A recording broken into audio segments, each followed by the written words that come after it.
Welcome back. In this video, I will guide you how to remove merge cells in Excel.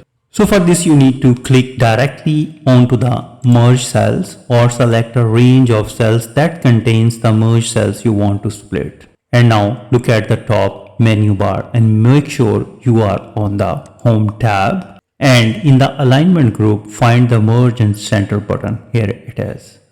Click the small drop down arrow right next to it and click on the unmerged cells.